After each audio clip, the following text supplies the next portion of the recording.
Keeping me informed.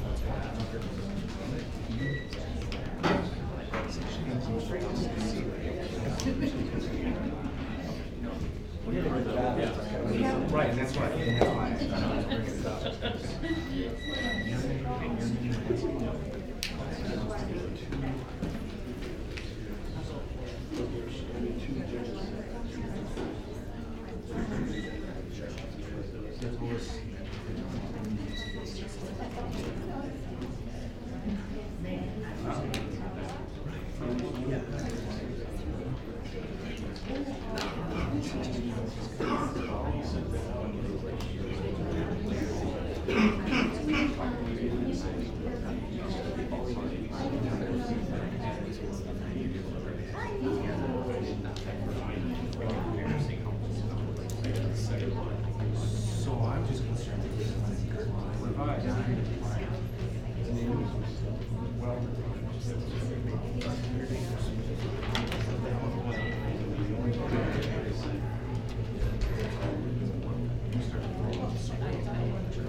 Good evening, everyone. Before I call the meeting to order, I just want to say that there's a few changes in tonight's meeting. Council members, if you look in front of you, there's a revised agenda. We added 6D to the consent agenda, just so you're aware of that. So please look at that. Also, we have pulled item 7C, which is the liquor license request regarding Fast Eddie. So that has been pulled off the agenda this evening. All right, so I'm going to go ahead and ask the clerk to please call the meeting to order on Monday, June 4th, 2018. Clerk, please call the roll. Alderwoman Condon. Here. Alderman Devine. Here. Alderman Mahevic. Here. Alderman Curry. Here. Alderman Schaefer. Here. Alderman Glad. Here. Alderman Santi. Here. Mayor Jett. Here. Thank you. At this time, I'm going to ask the Boy Scouts Troop 459 to come up and lead us in the pledge. So if you can come up this way. Come on up.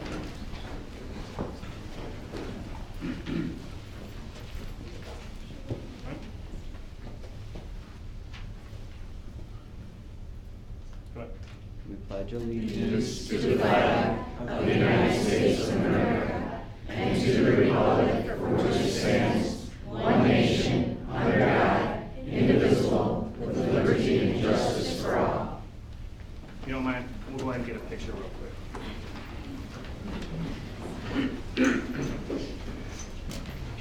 Picture here.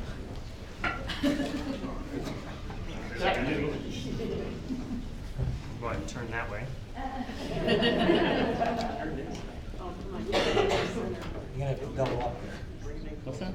Squeeze it in, guys. Squeeze it in. The thin app only, though.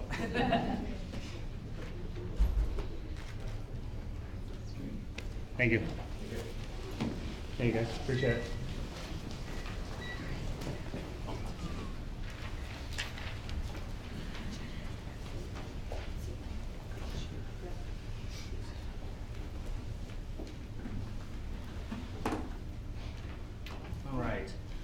First item on the agenda is the public comment portion. Is there any member of the public wishing to address the council as it pertains to the consent agenda items or any unrelated items on the agenda?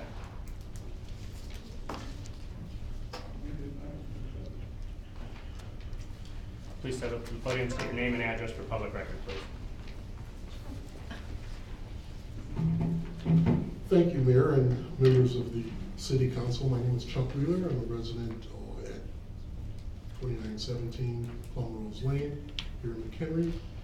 And I'm here to address you about items C and G. However, I understand item C has been removed from the consent agenda, so I'll refrain from speaking against that particular item. But I did want to speak with regard to motion G. Okay.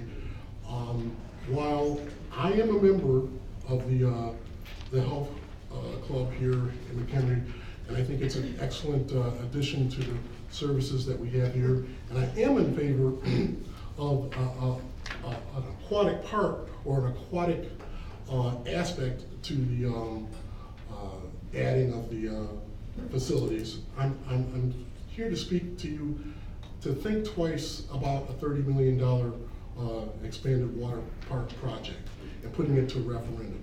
I think a little bit less aggressive plan would be something that would be more palatable to the voters here in McHenry County. As I was hearing, this would add approximately $180 annually to the tax on a $169,000 home, and I think that that's an excessive amount for a recreational facility. We should all look at ways in which we can add on, but not doing it all at one time with this big referendum. So again, my point is that less is more, and we can make ends meet by having a pool, but that's just it, and not going out for the complete aquatic park, and not looking at the other aspects that all are outlined in this proposal.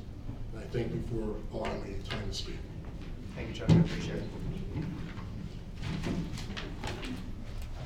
Is there anyone in the public that would like to speak on behalf of items that are not on the action items, just consent agenda or unrelated items?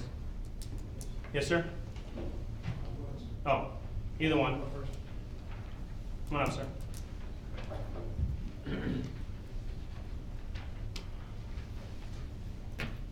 Only a couple minutes on the What I did here was I took Yeah. the property. Yeah. Right over there, okay. Sorry. Say your name and address for public record. Okay. My name is Frank Serpico. I'm 5608 Chesapeake Drive, Macon in Chesapeake. I took a lot of elevations off of the contour maps that were given to me from Speedway.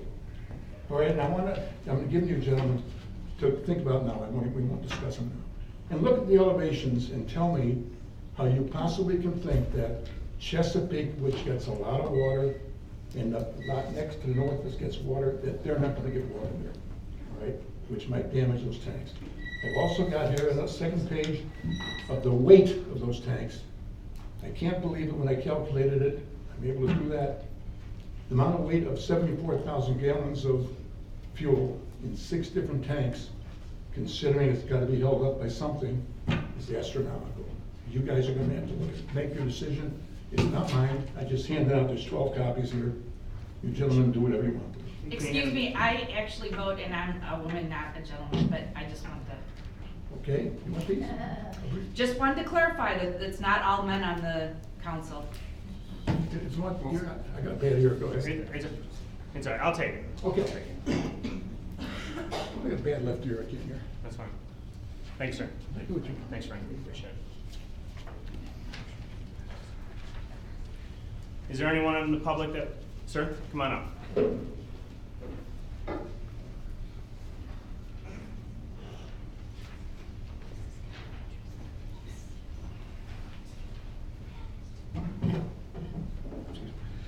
Ladies and gentlemen, my name is Patrick DeGeorge. My address is 4603 Home Avenue in McHenry.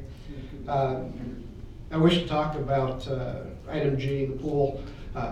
As a parent of a member of the McHenry Marlins, A problem that we have faced with the current pool we have, the current pool we have, folks, is got a lot of maintenance issues. We constantly receive emails about canceled practices, canceled meets, just due to something as simple as the heaters going down. Another issue that we face with it is, in the few occasions that we do get to host meets, the pool that we currently have, while great for practices, at times when it's functioning, there's no seating. So when our kids are swimming, 9 times out of 10, it's very difficult to get to a spot where we can see them. If there's a lot of kids swimming, we're not going to see our kids.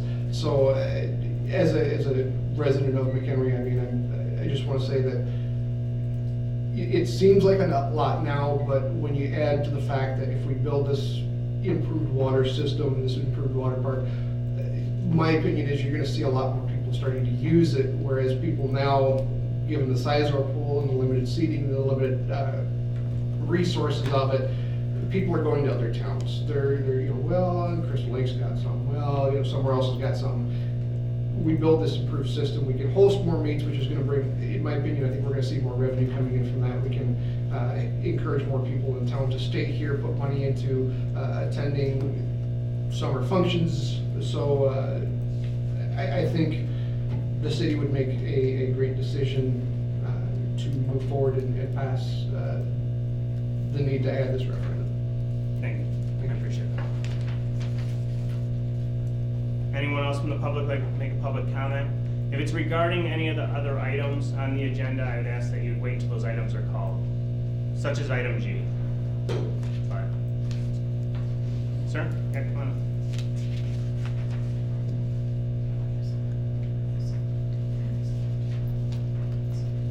I haven't seen you in like 4 weeks. Sorry? I haven't seen you in like 4 weeks. Oh, yeah. Go through. You gotta hand me something? Yes. You can share this with, if you would, with you. Sure. Thank you. Like the shirt. Thank you, I appreciate it.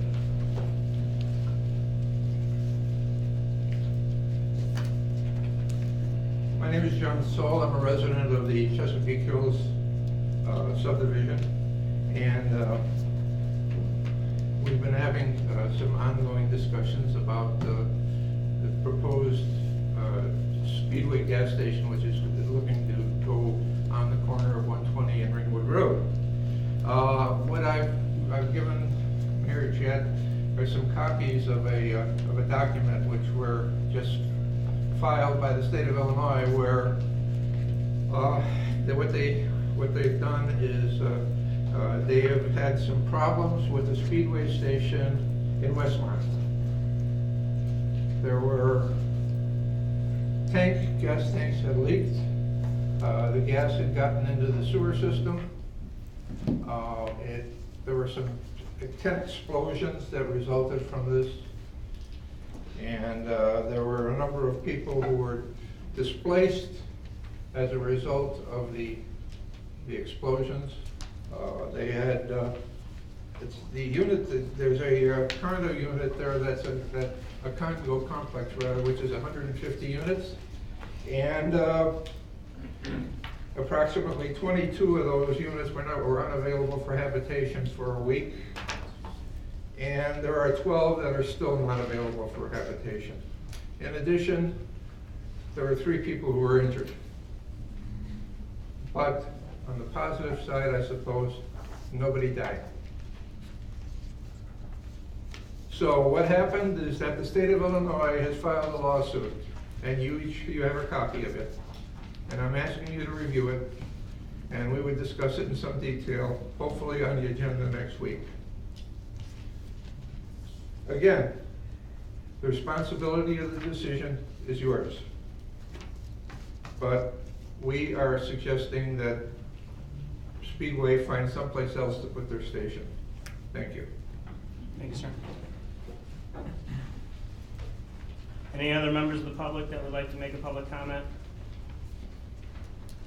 I see none. Moving on to item 5, the proclamation declaring the week of June 3rd through the 9th as National Garden Club Week. I have in front of me the proclamation reads as follows. Whereas National Garden Club was established in order to stimulate the love and knowledge of gardening and to aid in the protection of native trees, birds, shrubs, and wildflowers, and whereas the National Garden Club encourages the accomplishment of at least one community garden project each year, civic planting, and the establishment of a community club, garden club. Whereas the McHenry Garden Club is instituted in January 2004 and embraces the goals and objectives of the National Garden Club, and whereas the McHenry Garden Club hopes to foster and stimulate a love of gardening, knowledge, and gardening practices, and aid in the protection of native trees, birds, shrubs, and wildflowers. Now therefore, I, Wayne Jett, Mayor of the City of McHenry, do hereby proclaim the week of June 3rd through the 9th, 2018 as National Garden Week in the City of McHenry. I urge all citizens to recognize the efforts of the McHenry Garden Club and to support its goals and objectives as stated herein. So thank you, ladies, for all you do, and if you wouldn't mind coming up, we can go ahead and get a picture.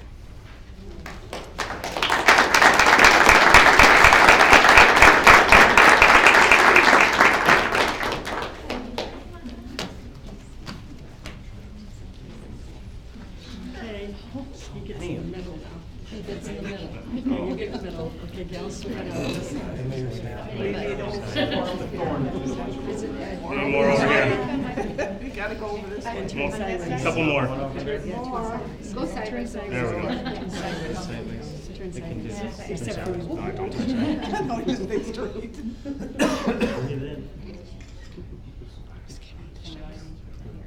Thank you, God, for that. Hold on, camera, sorry.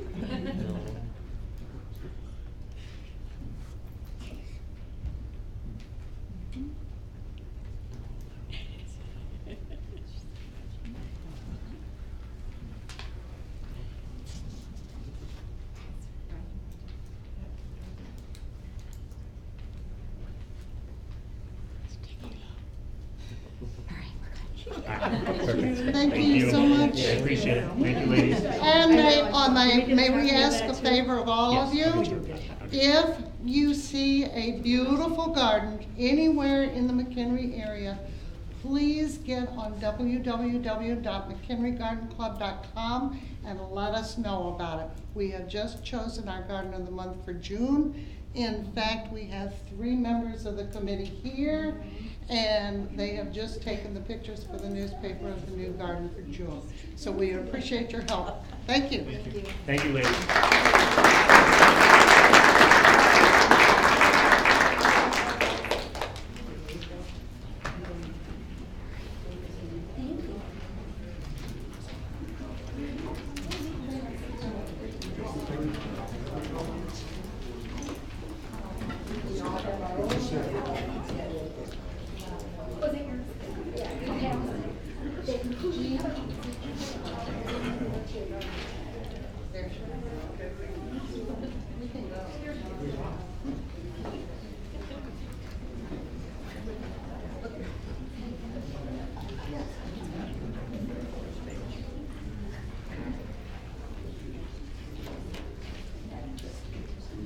Moving on to the next item on the agenda is the consent agenda. Is there any council members wanting to pull any of these items off for separate consideration or separate vote? Once again, 6A through 6G. See none? At this time, I am opening it up for discussion by council by any of these items. Any discussion at all on these items? All right, I'm looking for a motion to approve the following consent agenda items 6A through 6G. Alderman Condon? So moved. Alderman Curry for second. Last chance for discussion. Clerk, please call the roll. Alderwoman Condon? Yes. Alderman Curry? Yes. Alderman Devine? Yes. Alderman Glad? Yes. Alderman Mehevik? Yes. Alderman Santee? Yes. Alderman Schaefer? Yes. Thank you, council. Individual action items, 7A is a motion to approve a fence variance to allow the installation of a fence within the required front yard setback and to allow a 48-inch tall fence with 4-inch pickets on 1-inch spacing in front yard of 3504 West Fairway Drive. I'm going to go ahead and open this up for discussion before asking for a motion by council. Any discussion? Open up to the public. Is there any public input or comment on this item? See none? At this time, looking for a motion to approve a fence variance to allow the installation of a fence within the required front yard setback and to allow a 48-inch tall fence with 4-inch pickets on 1-inch spacing in the front yard of 3504 West Fairway Drive. Alderman Santee? I will make that motion as presented. Thank you. Second? Alderwoman Condon? Discussion on this item. Alderman Glad. What if the pickets, when we say 4-inch pickets, what if they're 3.5? Is it more the intent than the specifics? I mean, we're not going to get into semantics being exact, are we? As far as this, considering that we're not just asking for, let's say, a 4-foot high fence, but we're quite specific with this fence. That's the only concern I have. I mean, I think I can understand the situation of the homeowner, and I applaud the city staff working with them, considering the situation. I think it's somewhat good solution to his problem. It's just, are we locking him in too much with this one specific fence? That's how it was proposed. The intent of it is that you're eliminating that 50% opacity that's required. So if it's 3.5, if they have 3.5-inch pickets, they still have the 1-inch spacing. Spacing is what's most important, being 1-inch spacing. So I guess I wouldn't, if they had 3.5-inch pickets, I would not deny it based on the 4-inch. So should we really even have it restricted as far as the fact that the size of the pickets as much as the opacity? Well, this is what they proposed to us, so this is what the quote that they got from their fence company states, 4-inch pickets on 1-inch spacing, so that's how it was written up. And we did explain to him the fact that it has to be exactly that, and that if he decided to change, he'd have to come to council. I mean, normally, would we just be looking at the issue as far as the setback, that we're giving a variance on the setback? Well, it's important to call out the opacity because that's what the variance is really for. It's not for the picket size itself, it's for the spacing of the pickets, which is on the 1-inch center, 1-inch spacing. Normally, you'd have to have if you had a 4-inch picket, you'd have to have a 4-inch spacing. How about if we use the word approximately? There you go. Okay. That's why we hire you. There we go. Good work. Makes it worth it, Hey, doesn't it? That's the solution. All That's right. fine with me. All right. Thank you.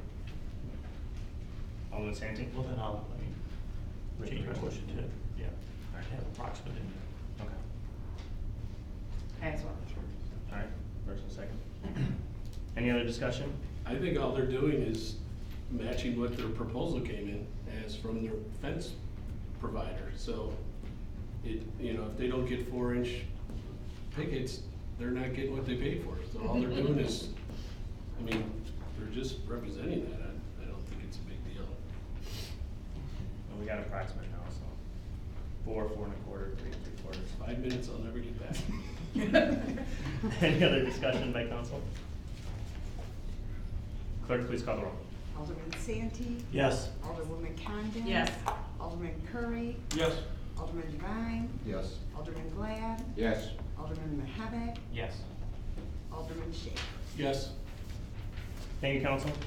Next item on the agenda is to adopt an ordinance granting a conditional use permit for an expanded site plan review in accordance with the downtown overlay district to allow a restaurant, bar, outdoor seating with alcohol and food service, live music, and entertainment at 1260 North Green Street, and to approve a liquor license request for Jexals Incorporated, DBA Jexals, located at 1260 North Green Street, and the adoption of an ordinance amending Chapter 4, Section 4-6 of the municipal code, increasing the number of Class A liquor licenses from 31 to 32.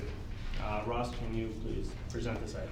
Sure, thank you. The applicant is seeking to construct a 4,700 square foot restaurant with bar, outdoor seating with alcohol and food service, live music, and entertainment. Council is being asked to consider the approval of a conditional use permit for an expanded site plan review in accordance with the downtown overlay district to permit this use. A Class A liquor license is also being sought for this business.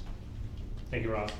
We do have the applicant, Mike and Joel, here. If there's any questions for them, we can go ahead and bring them up. But at this time, I'll open up for discussion by council.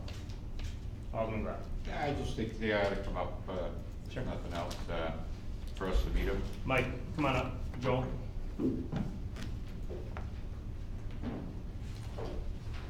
Just so council's aware, I met with them today regarding the liquor licenses, went over the ordinance with them. Obviously, he's familiar with the liquor ordinance, so. And I just wanted to, I guess I still got the floor, I just wanted Yeah, to go ahead. congratulate you on the fact that you got a lot here, but it's very nicely done and condensed in there. Not too much of a guy for shoehorns, but when it's done properly and it looks good, I want to commend you for that. Thank you. Any other discussion by council? Alderman Condon? I just had a question. Let's see, it's on page 107 of our packet, but under the liquor license request as Class A, it talks about not only the consumption on the premises, but a retail sale of packaged liquor. Does that mean that they can buy alcohol and leave? It's not just consumption? Mm-mm. Okay, I just wanted to clarify that it was, so it's retail as in buy it there, drink it there. Right. Okay, just wanted to clarify. Which is Otherwise, I think. our only intent. Just for clarification, and I think the proposal looks great. Thank you very much. Wish you luck. Alderman Schaefer? The one concern I had is, it didn't come up at planning and zoning, but in the statement of impact to traffic, that intersection will definitely, when there's outdoor live entertainment, will cause some traffic issues. So,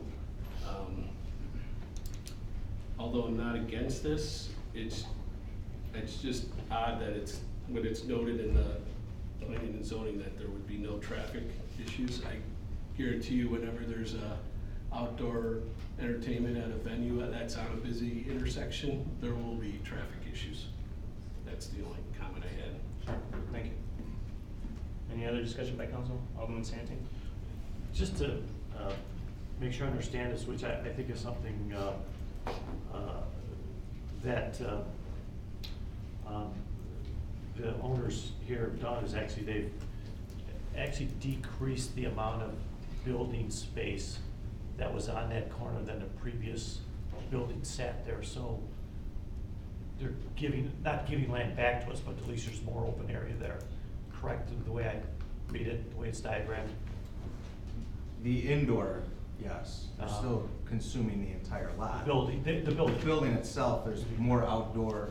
Obviously, the other building didn't have any outdoor areas for seating, and this one does. So the building itself is actually set back a little bit further. And then we made sure that we worked with the applicant on the corner itself too, so there was a good sight line for traffic. And the more and more I review this, the more and more I'm just pleased at this type of presentation. They really put together something that really was very very in depth, and I appreciate getting all that information, even discussion and looks and feel of the menu and things like that, which won't appear until the building's open. But thank you very much for that. No further questions. Thank you. Alderman Curry? Yeah, I just comment really, I think it looks like gonna be a great location. I'm looking forward to it. And nice job on as has been said already, nice job on the presentation. I did have one comment for staff earlier about, the question always comes up about parking. But, we have underutilized parking, back behind. The only concern I really had with people parking there, if they were to walk up that alleyway behind there, could be a safety issue. So they're looking, they're looking into it, but the suggestion was maybe put a sign, on the park entrance there that says, this way for Green Street businesses. That way you direct people that do park back there, so they're not coming up that, we're talking about that drive there. So We actually added additional light too to make it feel, that whole area feel a little safer. Oh, that's good. That's in good. an alleyway there, it's a little dark. Okay, but other than that, great plan. Thank you. Alderman Schaefer? And you can't complain about snow hitting your building on the north side. Snow plows, yeah. Snow plows. So the 3 shrubs I have. They'll be thundering, thundering by there. People will think they're landing an airplane inside your building. Extra insulation. Any other discussion by council? This time I'm gonna open up to the public. Is there anyone from the public that would like to make a public comment or input on this item?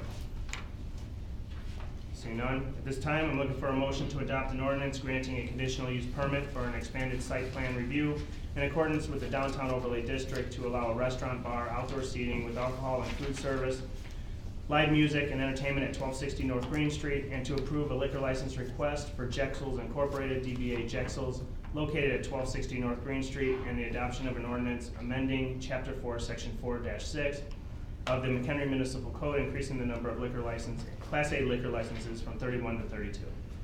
Alderman Santee. I will make that motion as presented. You need to read all that. Second, Alderman Gleb. Second. Thank you. Discussion. Clerk, please call the roll. Alderman Santee, Yes. Alderman Glad, Yes. Alderman Schaper, Yes. Alderman McHenry, Yes. Alderman Devine, Yes. Alderman Curry, Yes. Alderwoman Capper. Yes. Thank you, Council. Congratulations and Thank good you. luck. It's been a pleasure working with both of you, so thank you. Thank you very much. Next item on the agenda was item C. Like I said earlier, that has been pulled. So we're moving on to item D, is to adopt an ordinance amending Chapter 12, Article 3, Section 12-64 of the McHenry Municipal Code, increasing the amount of the maximum gross cash prize awarded in any raffle to $3 million. So at this time, I'm going to turn it over to David McCardle, our attorney, and Ben is here from the VFW. So Ben, if you could come on up to the podium, please. Go ahead, David. So this raffles usually doesn't get much attention in cities and villages, and of course it is here now. So as this has evolved in McHenry over the last few months, we've addressed this a little bit, and the staff was suggesting that the city council may be getting tired of looking at it. So I originally looked at the possibility of not imposing a cap at all and simply saying, we have no cap in McHenry because we're home rule, let it go, wherever it goes, it goes. The problem is I don't think you have the authority to do that because it involves gambling. So we're stuck with the statute, which I passed out to you, and the statute requires us to set a limit on the award. I don't know what the award is in McHenry. I don't know if the award is the net dollar received by the participant who wins, or the gross amount before the entity having the raffle takes its share. So what I suggested to the staff is that if the city council agrees there should be no cap in general, in the general sense of that word, in other words, let it run its course, then let's set a cap high enough where it makes it irrelevant whether the number is net or gross. So I originally suggested a couple weeks ago that we set it at $5 million, because hopefully you won't get there and somebody actually wins this. They talked me down off the cliff, $3 million. But the question still comes up, is $3 million the gross or net? I don't think we'll have to get to that because the pace isn't moving that quickly as far as the dollars are concerned. We were pretty good at our original limit, then we changed it to $1 million. We're not even there yet, I don't think, on a net. We're close. It'll probably be another couple weeks. So I think we're good at $3 million no matter what it is, net or gross. And as far as what the award means, I think everyone in my office is clear that the award is the net figure paid to the winner of the award, the winner of the raffle. But again, I'd rather not get to that question because we don't want to interfere with the person participating and the people having the raffle. You don't want the city to be a party to whatever their future issues might be. So that was point number one. So we set it at $3 million in the aggregate. And the other thing is in your proposed ordinance here, there's a typographical error in the ordinance you're looking at we need to correct, and that is in paragraph C, under prizes, it says the aggregate value of all prizes awarded in a single raffle shall not exceed $3 million. The one should be deleted and replaced with a 3. It's actually, well, it should just read $3 million. The one was left over from apparently the last draft. So the recommendation is if you're clear on what I just said, is to adopt a $3 million cap. And we'll make that correction. Thank you, David. Discussion? Alderman, no? I was gonna make the motion, go ahead. Any discussion? Alderman Bond? Yeah, this is basically for any raffle within the city. It's not specific to. No, right, any raffle. And is our intent to reduce it once Queen of Hearts is over with? It can be. It's legislative, so whatever the city council would like to do.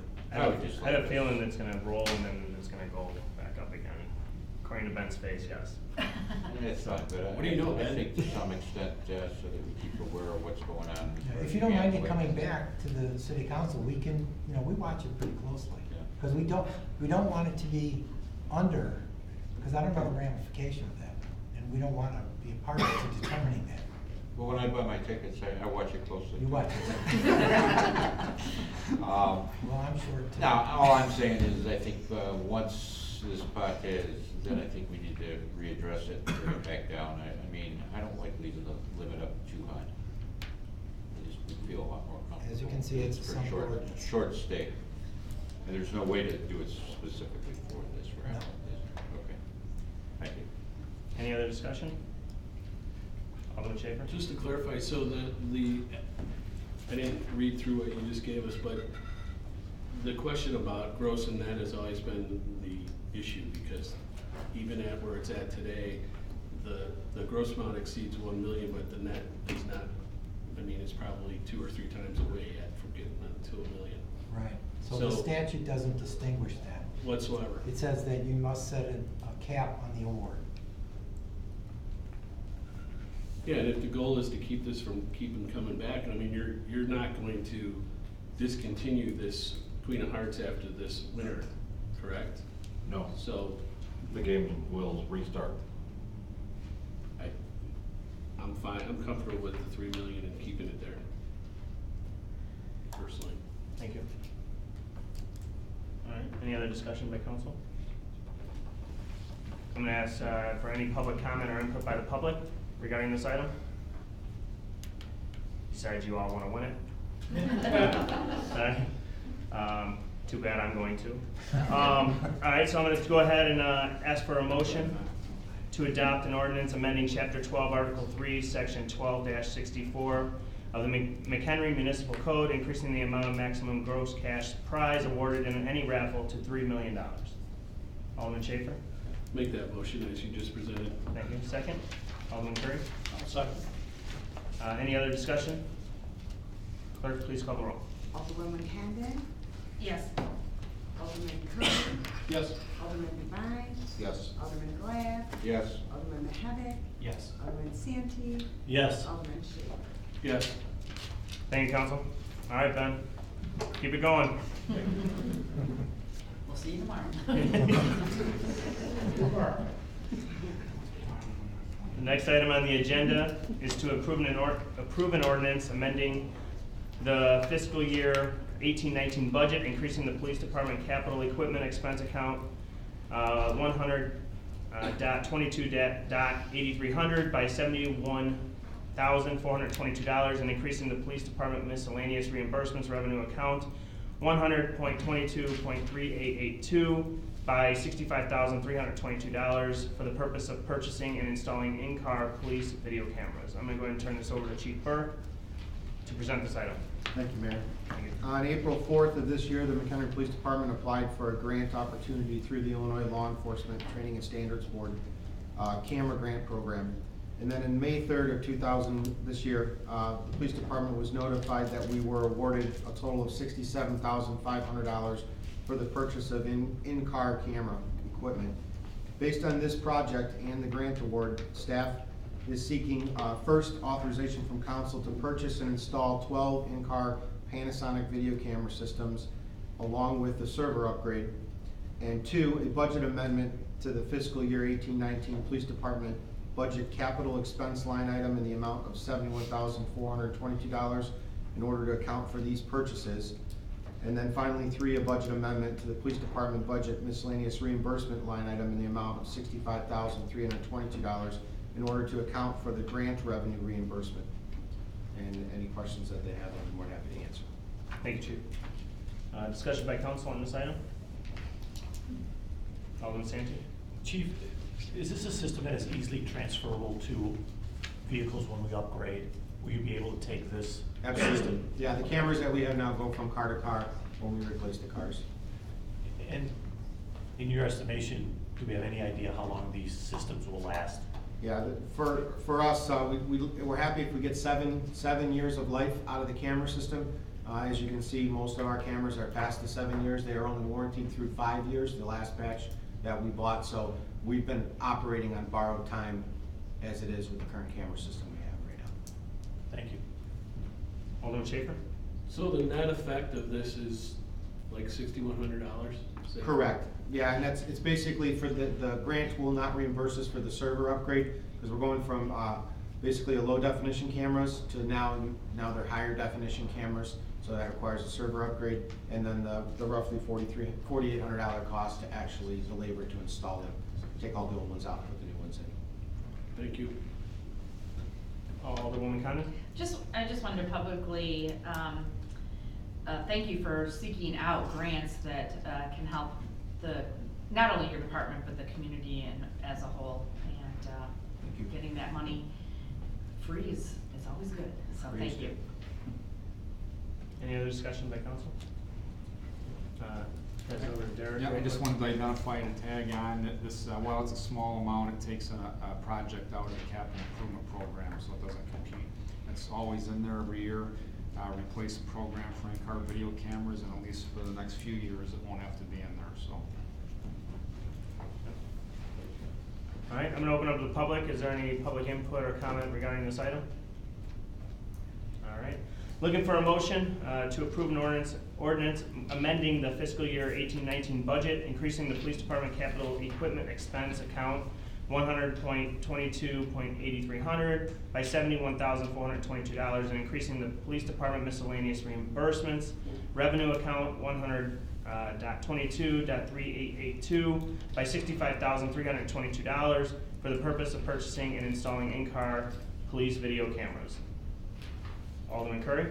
I'll make that motion as presented. Thank you. Second? Alderman Schaefer? Second. Discussion? Clerk, please call the roll.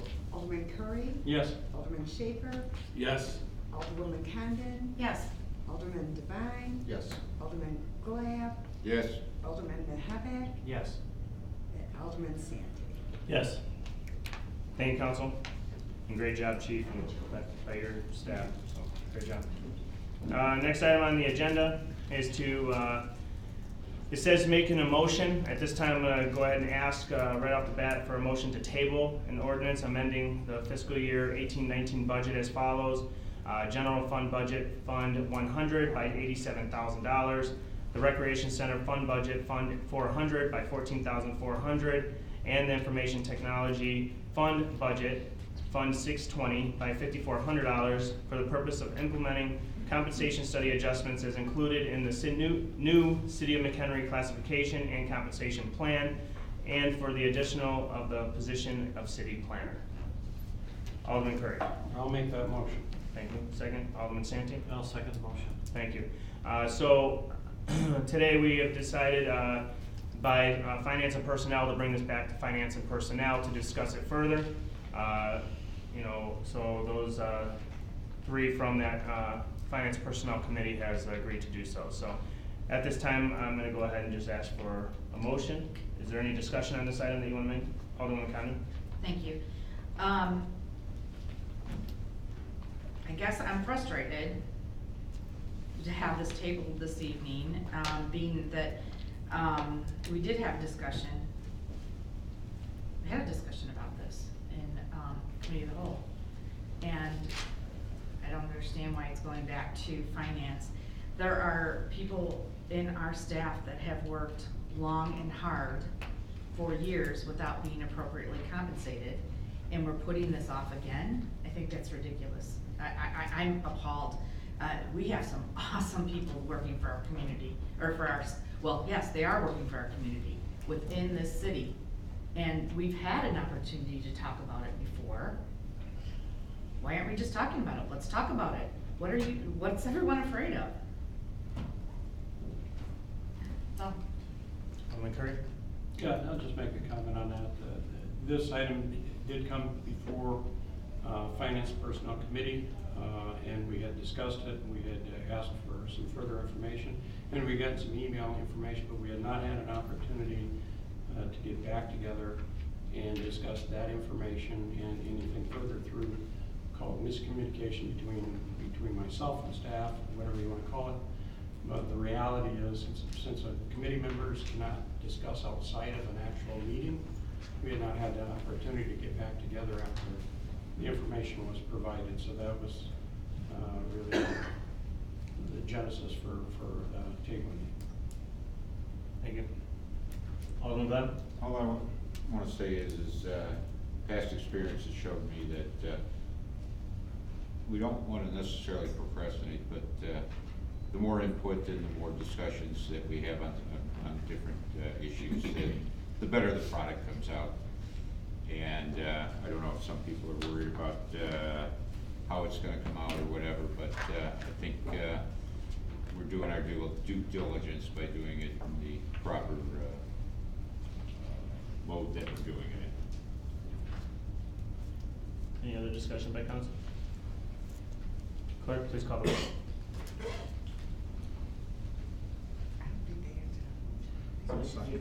Yeah, there's a second. Curry made the motion. And then Santee made a second. Oh, I get you, okay. Alderman Curry? Yes.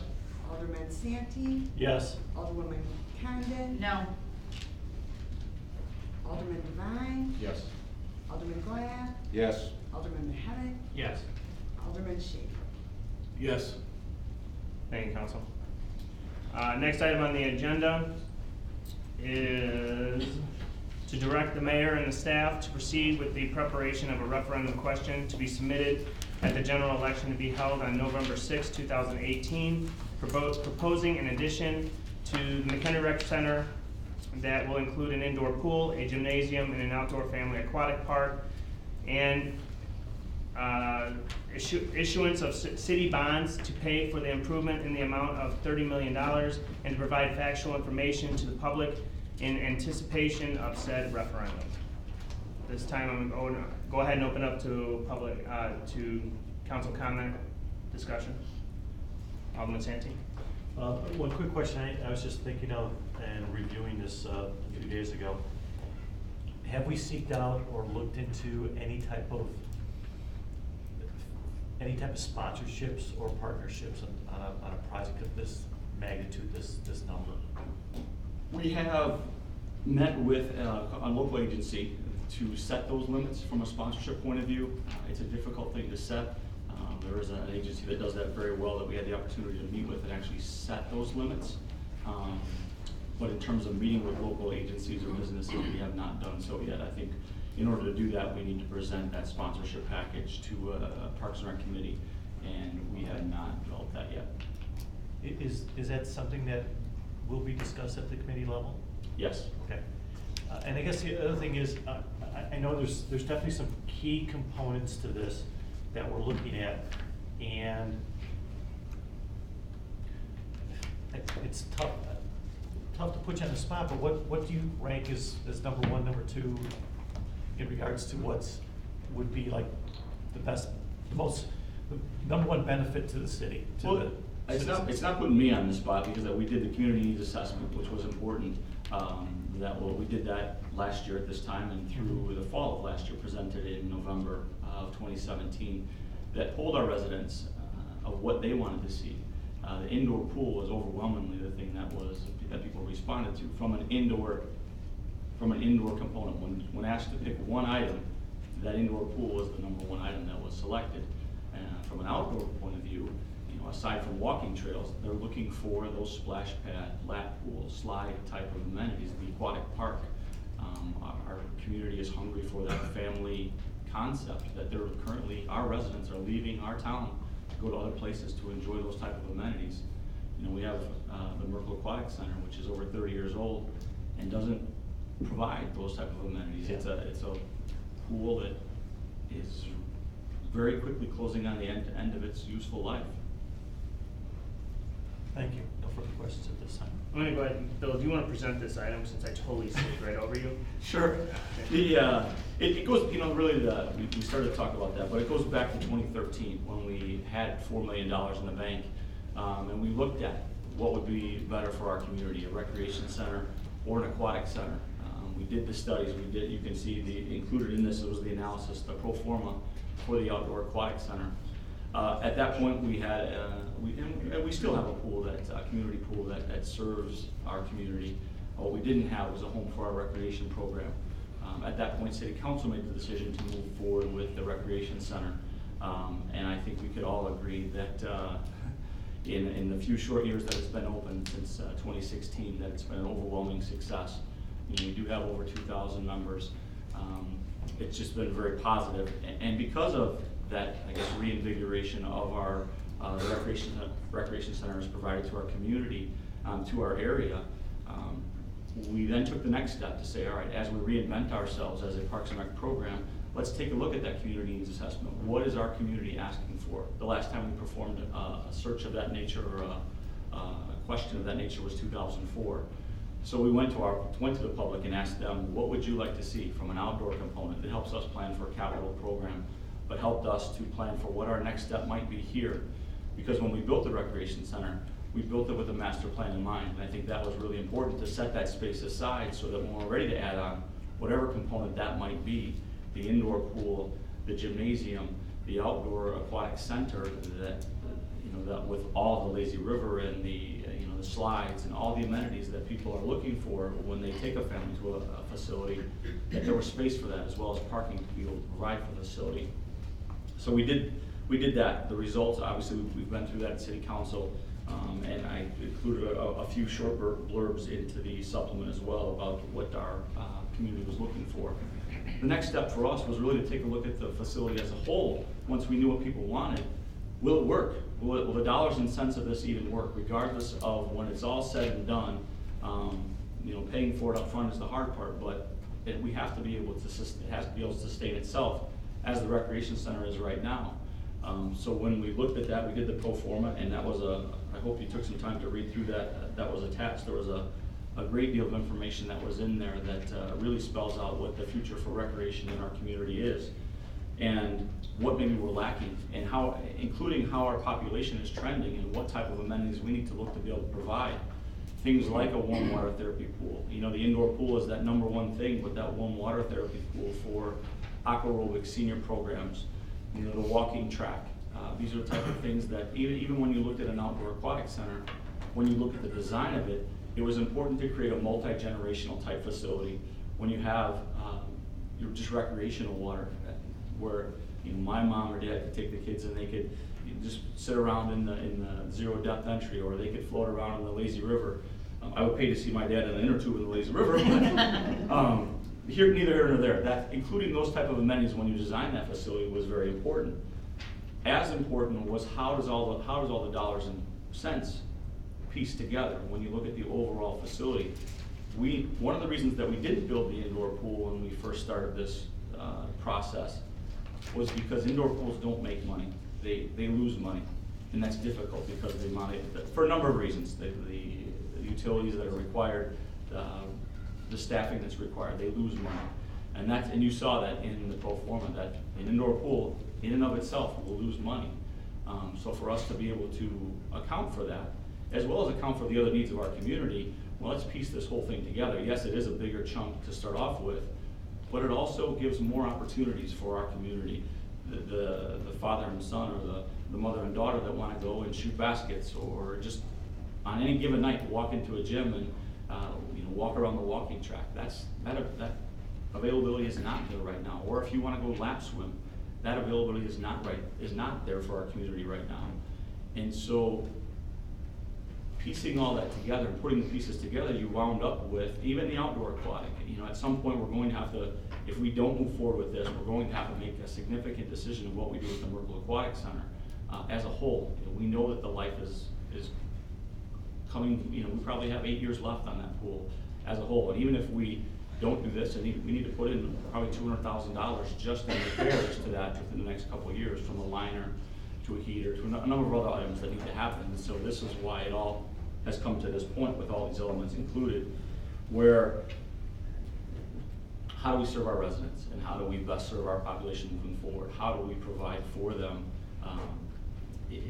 and piecing it all together, giving them opportunities and showing them that once it's all said and done, we're going to be able to, this facility will be able to sustain itself. And aside from that, put money aside to be able to, whether that's future improvements or whether that's capital improvements, so that we're not coming back to them and asking them. We're gonna be good stewards of that money. We're putting money aside so that if the pool breaks down in 30 years, the count's there. You know, we were lucky enough to have some money left over when we built our recreation center that we're able to, because of the membership that we had, we're more than able to double our parking lot. You know, hopefully that opens in the next couple of weeks. But that's another thing that we didn't have to go back to the public. We did our best with being stewards of the money to pay off, put some down what we could, and have a facility that's sustaining itself. And so where that led us, as we looked at the city's finances, was what's the best way to get this done? It is a big price tag, but what's the best way to really piece this together? We're not, you know, while we do well, I think there's a number of needs, whether that's roads, whether that's capital equipment, that we're all vying for some piece of that pie. There's a number of ways to do that. However, one of the things that we also talked about, or you talked about as a council, was putting this decision into the people's hands. Coming back to the community needs assessment, kind of putting your money where your mouth is. You say that these are the things that you want. Well, let's put that decision in their hands. You know, we can make recommendations, or I can, you know, we've had brought in firms that can make recommendations of what we think the best answer will be. But ultimately, we want to provide what our public wants, and that's what led us to this discussion of at least let us ask that question of the public. Let's formulate a question, and the question that the draft question that was included in the supplement is not one that I particularly care for. It's a starting point, but I think being as transparent as possible in telling that story of what exactly that means to the homeowner. That's something that I would like to see on that ballot. It's approximately $1.08 per $1,000 value of your home. And spelling that out in simple math, not including just a tax rate, which is what a bond council will probably come back and say this is what the tax rate will be. But how can we make that meet the law and be as simplistic as possible, so when the average voter walks up, they know what they're getting in terms of, you know, shall the city of McHenry. That first part I think was very good. Well, what does that mean to me as I walk up to that polling station to make that decision? You know, it's our job to be able to give as much information, state the facts to the public, and say exactly here's what this means to you and here's what you're going to get for it, and hold us accountable to that. And so that's where we're landed. I know that this question needs to be tweaked. This is not the question that we'd look to provide, but we are looking for some direction or permission to start that information campaign to say that on November 6th, we want you to go to the polls and let us hear your voice. We do need to make that decision of what that question will be, and will it be an advisory referendum? Will it be a binding referendum? Will we listen, you know, regardless of what that vote is, we're going to listen to the people. That's important, because from a home rule community, in terms of, we could just raise that, you guys could make that decision to raise that tax rate. That's not anything that we've ever done, which is why we're saying we're going to go back to the public and ask this question of them, being as clear as possible. And that's what's brought us to this point. We did take this to the city council, or to the Parks and Rec Committee, and had a good discussion about this, and this was in April, and they unanimously had voted to bring this to city council at this point and have that discussion. Thank you, Bill. Appreciate that. Discussion, Alderman Schaefer? There's 4 key things that I wanted to discuss. Bill did a great job talking about most of the things, but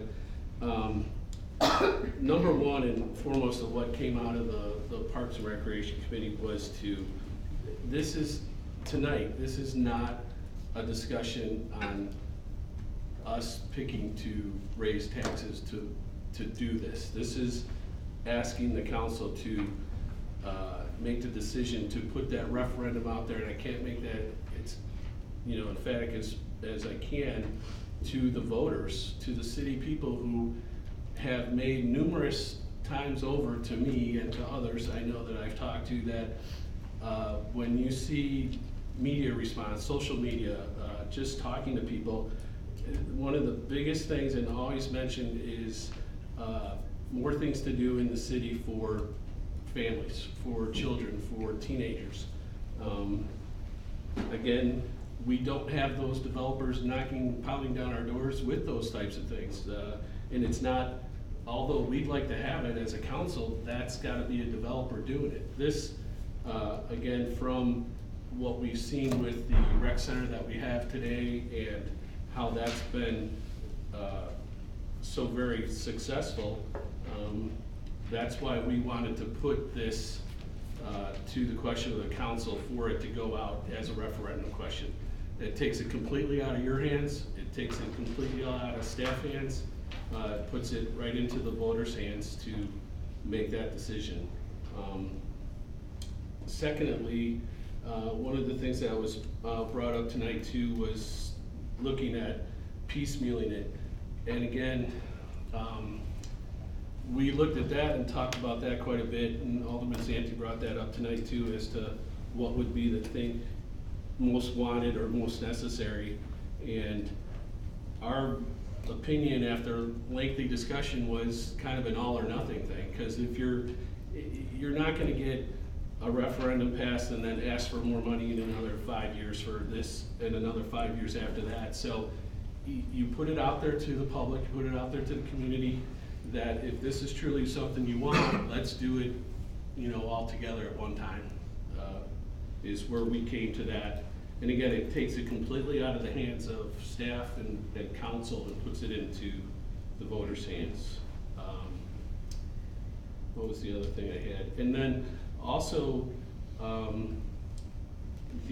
by doing that, the reason why we gotta do this now is because of the timing of the November election is when we're looking to have that put on there as a referendum question. So I know others have asked, why are we doing this now? But that time will come very, very quickly. So it has to be something that we decide as a council. Again, we're not deciding to raise the taxes. We're not deciding to build this in any form or fashion. We're asking for support to put that question out to the public.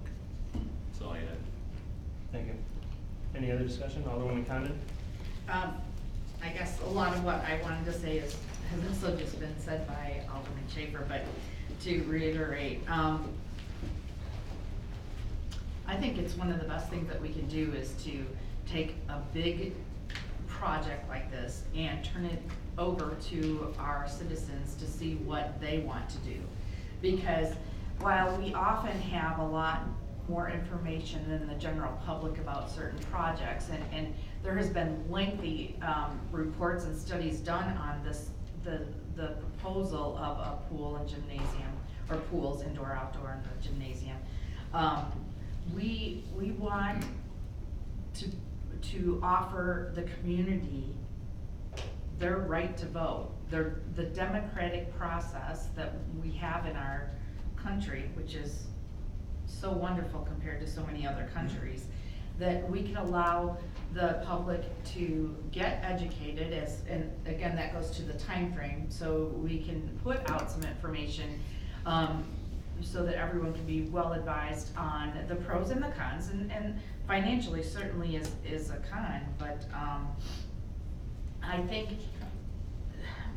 one of the positives that was mentioned, again, by Alderman Schaefer, but also by Director Hobson, is that if we did it piecemeal, if we just put in the indoor pool, we could not afford to make that a positive venture. So the only way that is a positive venture for the city is to combine it. So in the long run, it's actually a cost savings. We would, well, I don't know if it's savings, but we wouldn't be losing money. It would support itself, and that is our goal.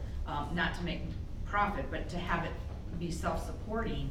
If we use the recreation center and all of the entities of that center together, pooled together. And the only reason that this came up in the first place is originally we had the vision of having different parts, and we had different, possible elements to an overall, recreation center, location. We couldn't afford to do it all originally, without raising any taxes. What we have right now has not cost any citizen, any tax increase. We were able to do that with money that we had. We could not do any more. I've often been asked, well, why didn't you put a pool in the first place? Well, because you would have had a tax increase. I don't think anybody wanted that. But since we've done what we have, and it's been so successful, we are still being asked, well, what about a pool? What about a pool? Honestly, I'm not gonna use the indoor pool, and I'm not gonna use the outdoor pool. I have an outdoor pool in my home. But I do think that it has value to the community, but I wanna know what the community has to say about it. And that's why we're going, I hope we move forward with putting this on a referendum for the community to become well-educated and make an educated decision. Thank you. Any other discussion by council? Alderman Curry? Yeah, just a couple of, well, I got some questions. The capital costs going out, in other words, anytime you build a new structure, you're gonna have capital costs. For example, 20 years, 15 years, whatever it is, you're gonna have to replace a roof or air conditioning systems or whatever it might be. Have those been calculated as far as what are we looking at? I see we're showing some surplus possibilities here, and I know that we have that today in the current rec center, but have we ever done it? It was part of the pro forma. They did call. The outside cost, I must have missed that part. No, they did call out a recommendation of what we should be putting aside annually strictly for capital improvements down the road. Yes, well, I saw the 30-some thousand. $33,000. $47,000, the two different. Yeah, okay. for the 25-yard pool. But that is actually based against the actual, like roofing costs and yes. ignition costs and all those costs have been total. Okay, all right, thank you.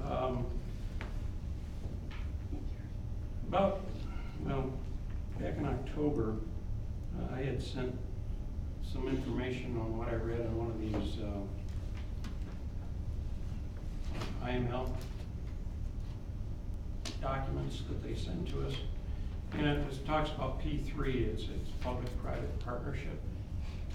And it's not as, although it's getting more popular, it's not as popular in the United States, but it's getting more and more so now. It's been popular, for example, in Canada, but there are some major projects that are happening now in the United States. For example, the Brooklyn Public Library is one of them that's been done with public-private partnership.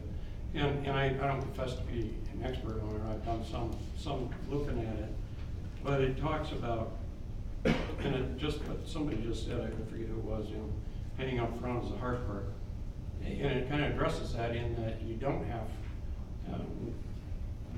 to pay up front with one of these P3 setups. Now, obviously, there's private investment that has to be done. And then there's ongoing management for a time, and in effect, you're kind of a tenant for a while, but you have a lot of say over what happens.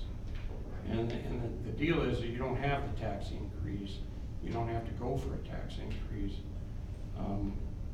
Obviously, you got to find investors. There's got to be a private, but there is big money out there that does look for that. And one of the things I did run across is that they look more favorably on greenfield type sites than they do on a renovation. So if you wanted to redo City Hall here, for example, good luck, getting people to sign on to that. But when you're doing a new, brand new facility, you have much greater chance of that. So I guess the question is, have we really explored that in depth to avoid the tax increase?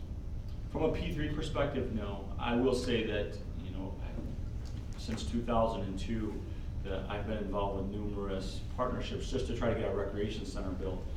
We talked about a partnership with the YMCA. We've talked about a couple of partnerships with a number of other local businesses that we even brought back to the council, and it just the sticking points of those particular agreements. I can't speak to P3, I don't have the information in front of me about that, but my firsthand knowledge of working through some of those other shared use agreements or shared ventures wasn't something that ever seemed to work out in our favor.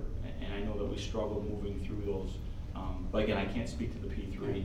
But Well, and again, what I read is that it's not, P3 isn't just P3, there are a number of different types of ways to go about it. It's not, one size fits all. So there are some different, and again, I don't confess to being an expert.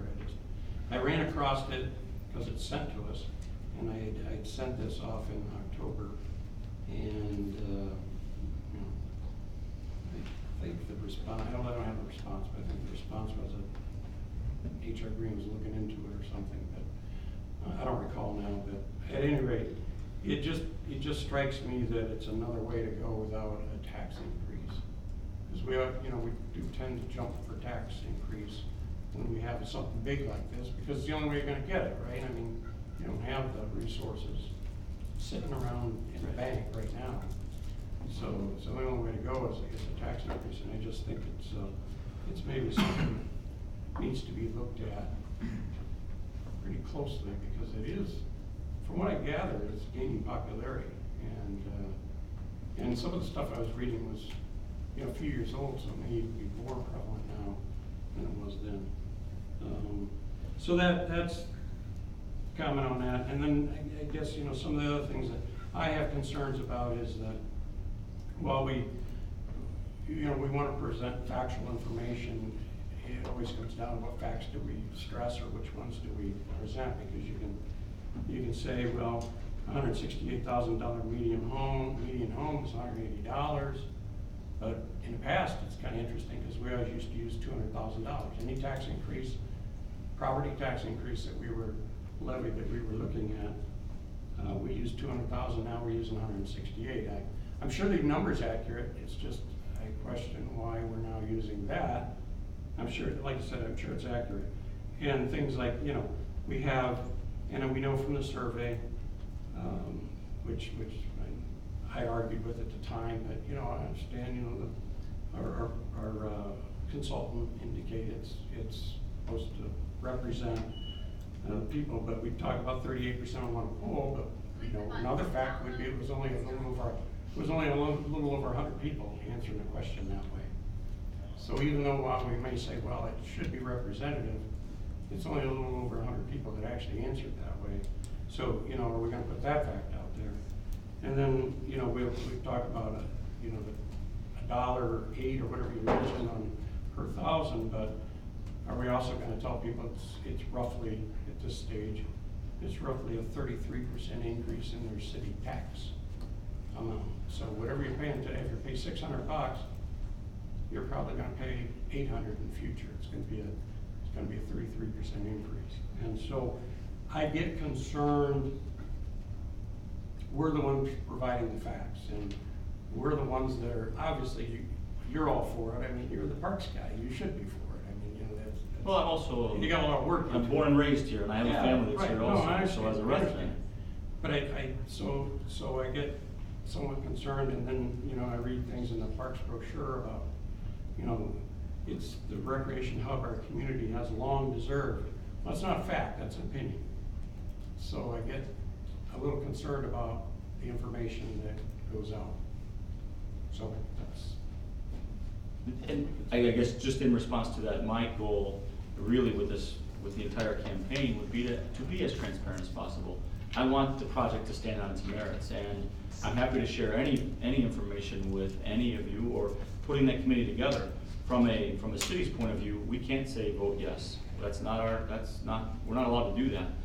I can sit in any home and give all the information, answer as many questions, as being open and upfront as I can with all the information. And I understand what you're saying, but that was also part of the reason of going to a general election, to be putting it out there to as many people as possible, really to run as transparent a campaign with all the facts behind us from independent people that have done those studies. That's not us. That's Acuity or Heller and Heller that have put those information together, that we've contracted with them to provide that information. So I would, being that these are my neighbors and your neighbors too, the people that live next door to us, and relationships that we've had for years and years.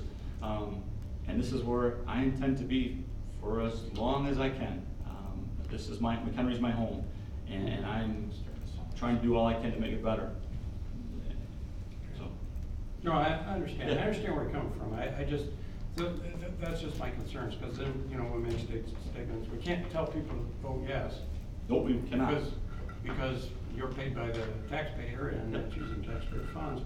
But again, in our printed literature, we should say things like, we need residents to become our partners. I mean, that's sort of like saying, go vote yes. I mean, that type of terminology or language is really, that's what you're really doing there, without maybe saying it blatantly.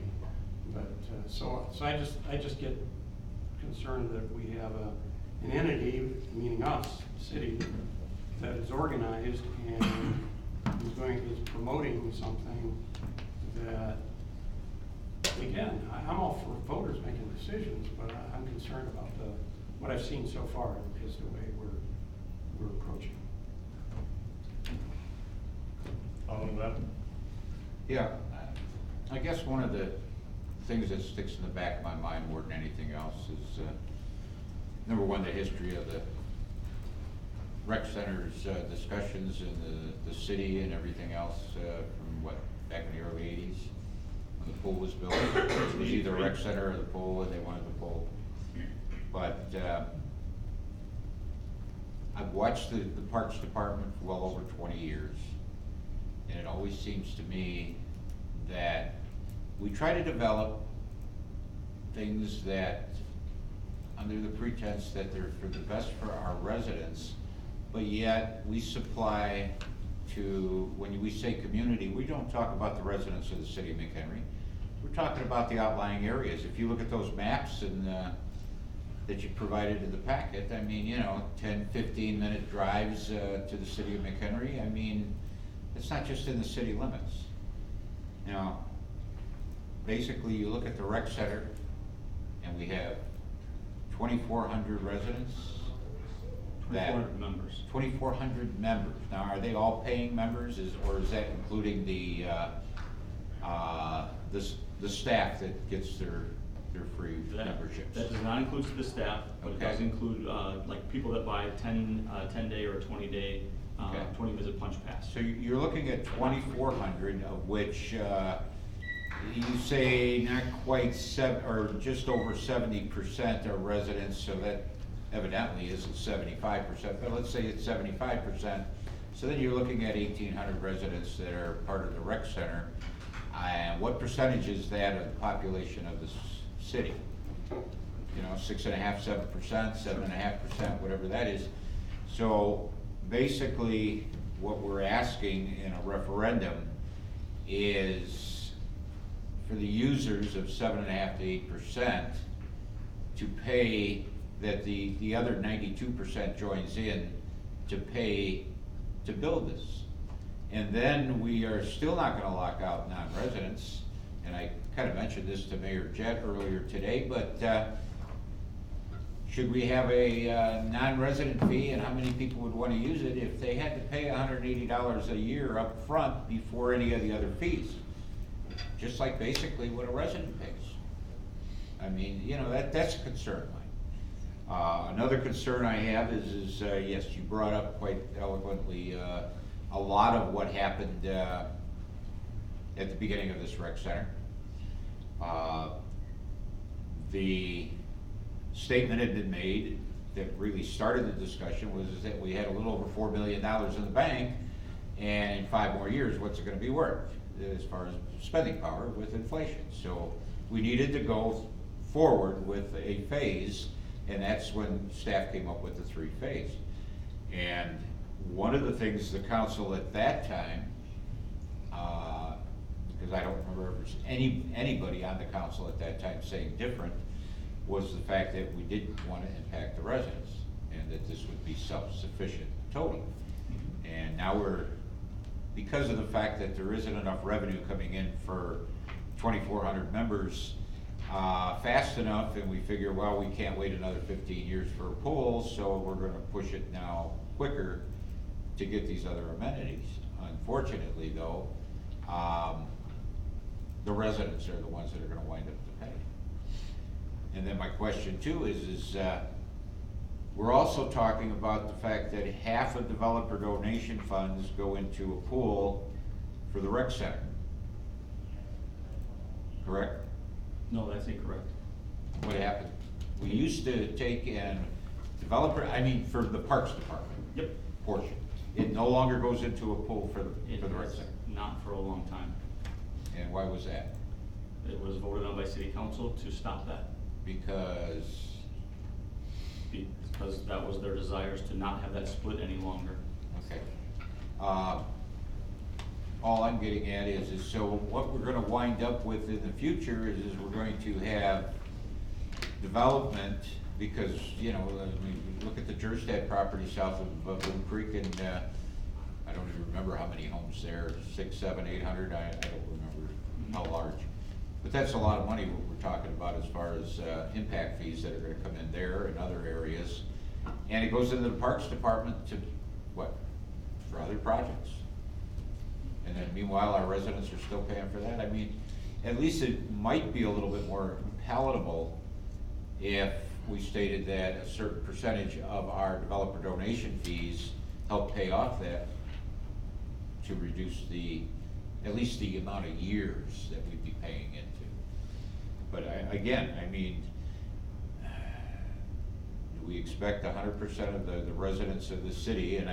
And that's the thing that needs to be spelled out. I mean, do a lot of these residents think, yeah, we've thrown it out there, I've seen it on Facebook and everything else, you know, $180, $15 a month is all it costs for a premier facility. You can't use it unless you're gonna pay more. Because all we're gonna do is build it with that amount. But if you wanna use it, if you wanna use the rec center, if you wanna use the gym, if you wanna use the pool, whatever, there's a cost to each one of those as well.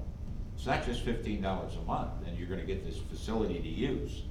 We're gonna build a facility for you to look at, and maybe even you can tour through it. But if you wanna use it, it's gonna cost you more money, and I think that's something that our residents need to realize. And again, it's informing of the public of everything.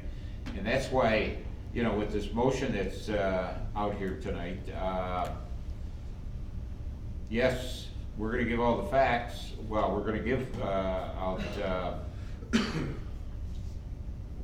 distribute factual information, but will it be every fact that we feel that needs to come out? And I think to some extent, I think that needs to come back to council of what's gonna be distributed as far as the information to our residents as far as the referendum. Because I think that needs to be looked at by the council as a whole and then sent out, rather than just, you know, the mayor and staff looking at it. I just think the council, more than anybody else, is the ones gonna be on the hook, and I think they're the ones that should really look at it so they can feel comfortable with it going out, and knowing that everything that they feel as far as the information that goes out is what they wanna see our constituents told. You know, I mean, we've been working on this for well over a year for this referendum, since the election last year, and I'm sure there's been a lot of thought and process of how to get this thing going. And all I'm saying is there's no reason why at the next council meeting we couldn't bring this back with the exact wording that we want to send out as far as the facts. That's all. Can I just respond to a couple of those things? Yeah, go ahead. So from a resident, non-resident, that's important that there will be a variation in fees. We do have impact fees right now, one-time impact fees for resident and non-resident, despite the memberships being the same for the recreation center. But moving forward, built into any part of our facility, there would be resident and non-resident fees, especially if there's any tax dollars used. It's our duty to be cognizant of the impact on our residents. And despite the fact that we are a regional service provider, our first and foremost is to take care of our residents. So when you look at those maps that are included, those realistically, those are people that are gonna be coming to our facility. Those are dollars that are going to be coming to our town, whether that's at that facility, whether that's at restaurants, whether that's whatever they choose to do. That's dollars that are coming to us, but I understand that our responsibility is to our residents, especially if they're the ones this is on the hook for.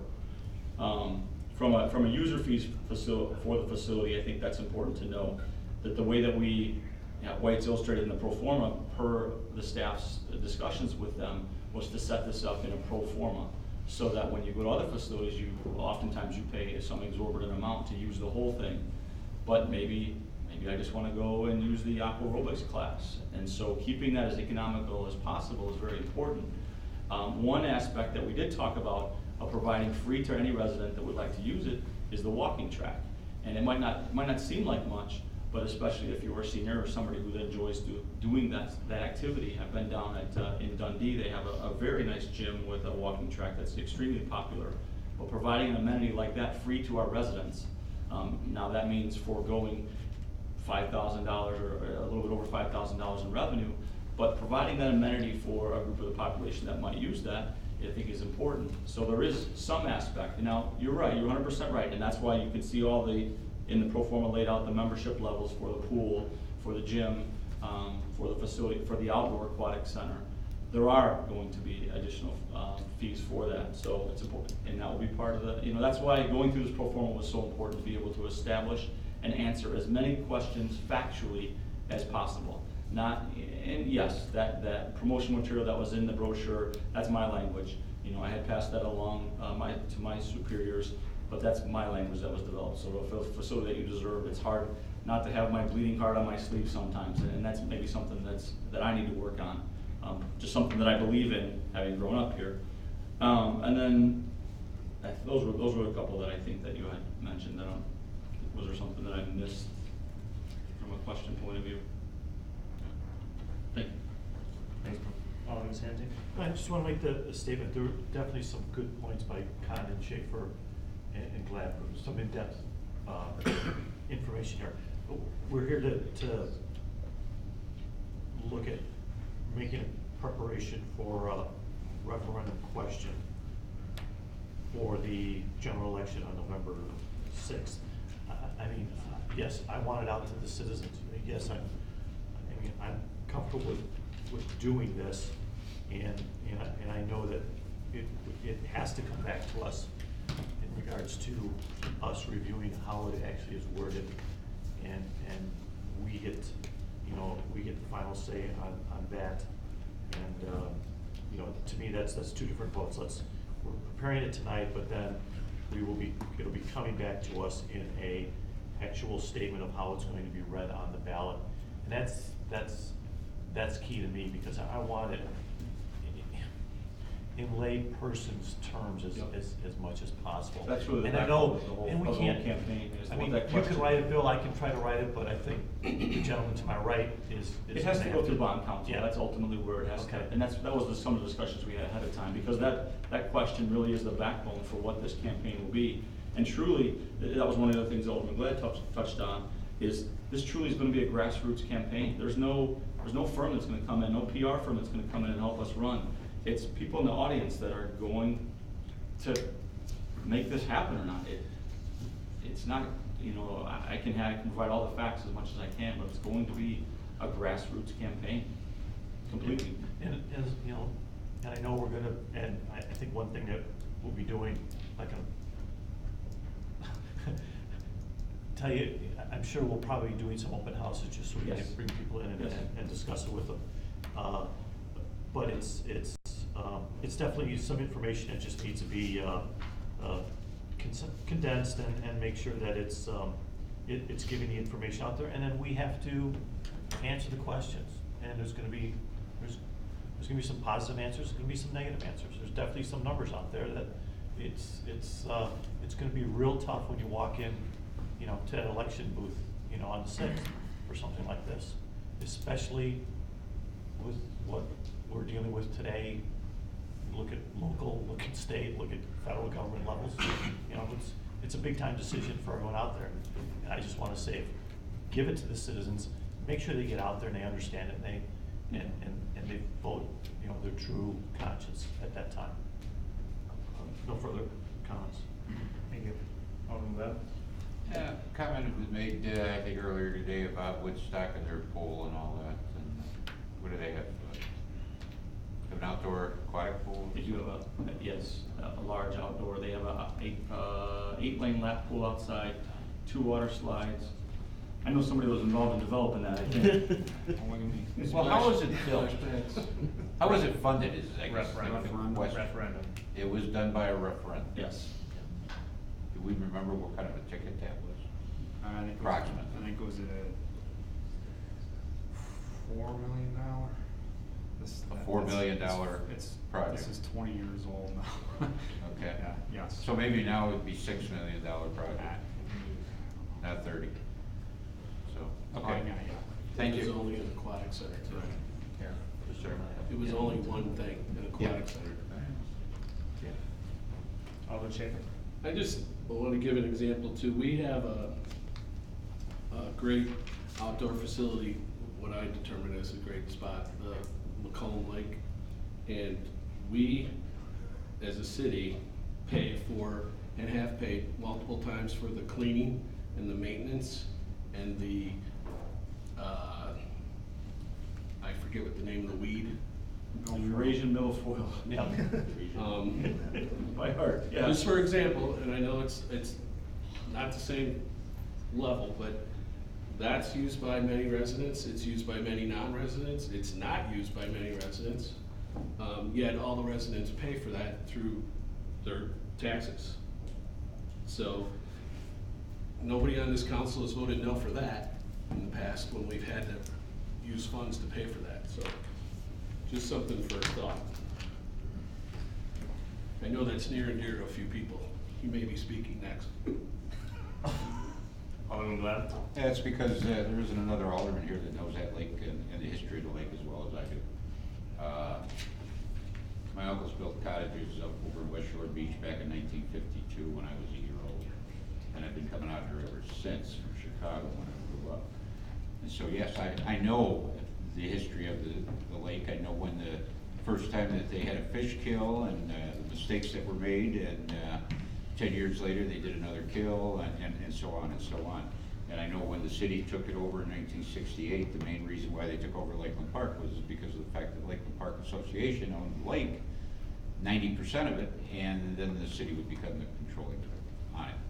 Now, that was done well before any of us even thought about being here at the council. And that's a maintenance issue, something we own and that we have to maintain. I'll be honest with you, the last 2 years I've been so busy I haven't even had a chance to throw a fishing rod in.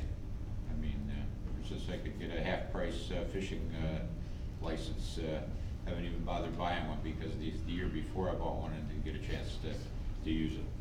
But all I'm getting at is we're not talking about maintaining things right now, and it isn't our tax dollar necessarily directly that maintains McCullough Lake, because it's part of a pool and it's called the general fund.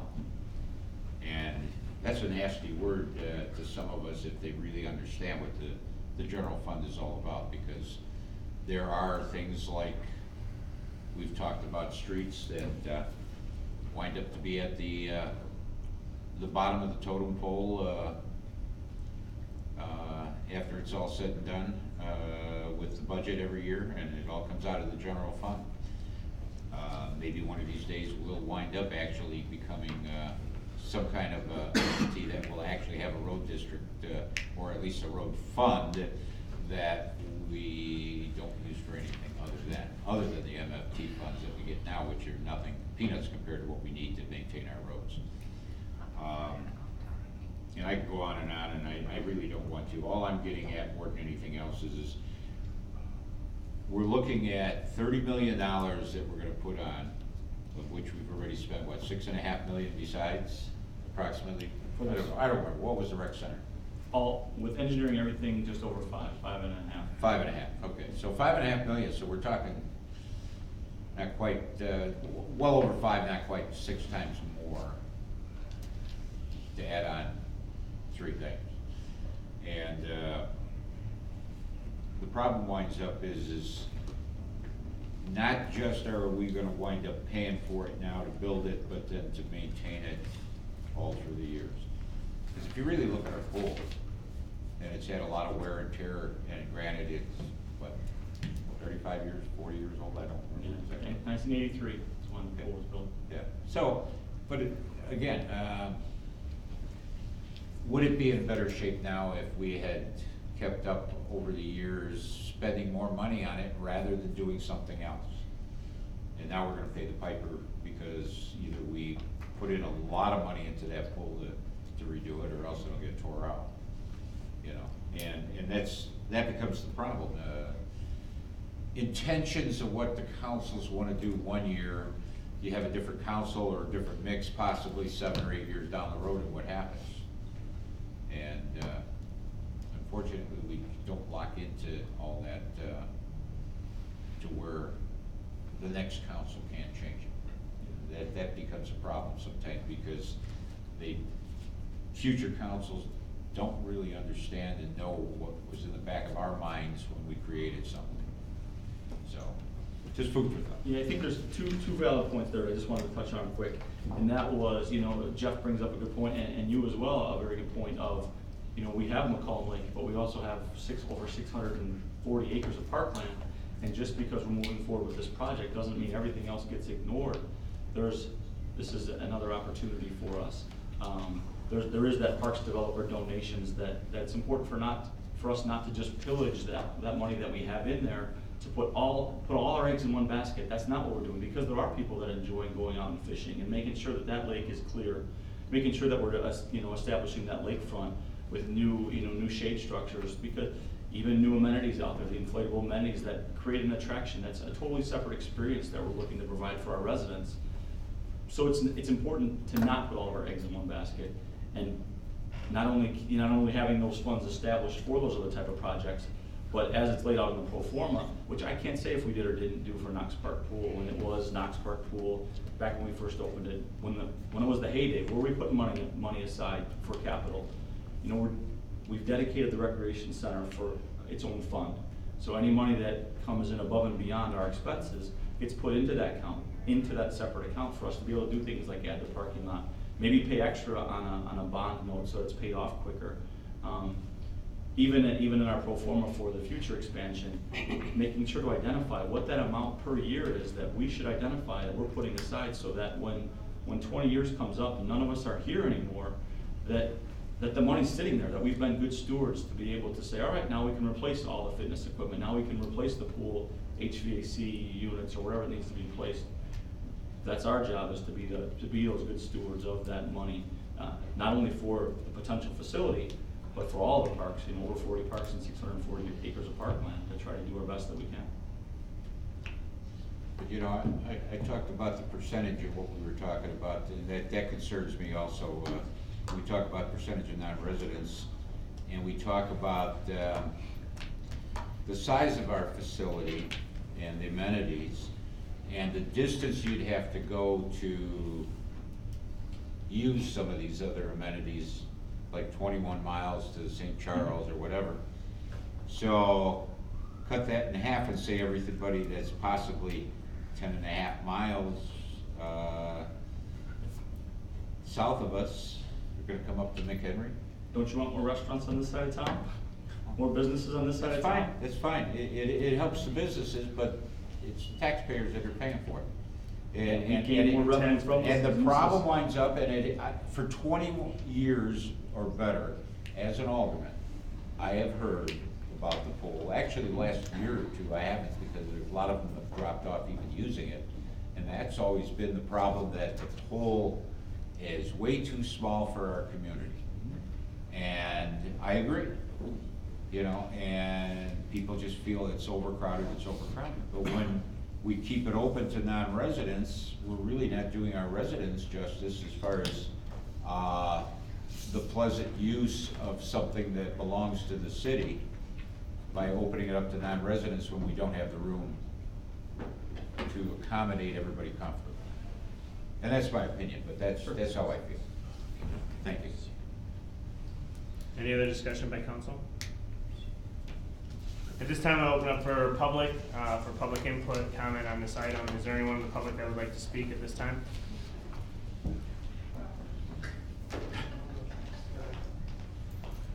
You can state your name and address for public record. I'm Melissa Kostelnik. My address is 6204 Shannon Drive in McHenry. We've lived in McHenry for about 15 years. Now we built our home here. I have 3 kids, spanning from high school down to elementary, so I could say we have a pretty good judge of the whole gamut. We're pretty involved in the community, and I do have a swimmer. A couple swimmers actually, so we're part of the Marlins. My son just got his first job at the pool. He'll be a lifeguard. So that was something I did want to bring up. How many jobs will you be adding for the younger generation? There's a significant amount of lifeguards as well as facility attendants. I have it in the pro forma, I just don't have it on the front of me. It's very And what I limited. wanted to bring up too is having a high schooler who, you know, is surrounded by bored teenagers. This kind of job, the kind of standards it sets for them and the kind of drive they have to get, you know, to get this kind of job, he not only had to go for a background check at the police department, fingerprinting, a drug test, and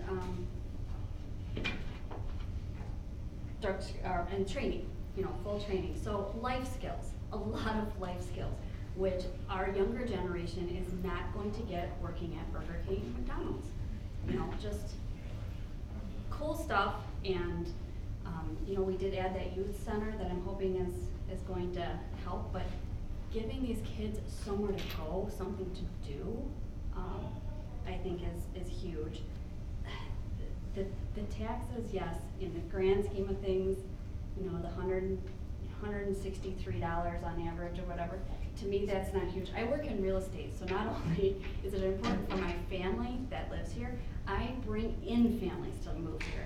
I'm a strong proponent of what we have to offer here, and our residents, myself included, we leave and we spend money other places.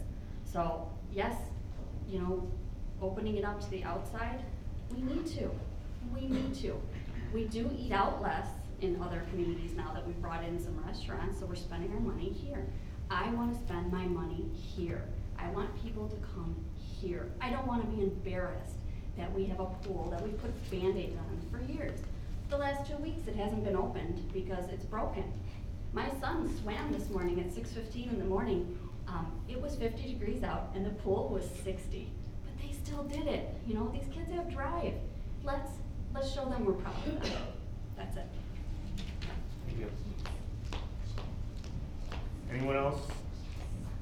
Oh. Beat him up there. My name is James Harris, live at 305 Bromley. I've been in this community for quite a long time, and I have a family that I've been raising, and I've been taking my family to other communities for recreational purposes. I want to see that stop. You're talking about maintenance. I'd like to see you maintain the city and maintain this recreation department and give the citizens of this community an opportunity to stay here and enjoy the recreational facilities that we could have here. I'm asking that you do put this on a referendum for us. I'd be glad to pay a little extra so we can have the things that other communities have, so we don't have to go to other places.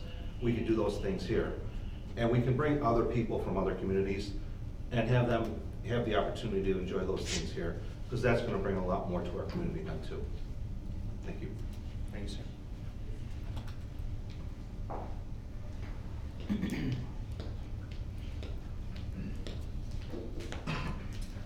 Katie DeGeorge, I live at 4603 Home Avenue. I would like to get this on the referendum and, you know, let the Marlins team speak for itself out in the community. Like Bill was saying, it's a grassroots thing.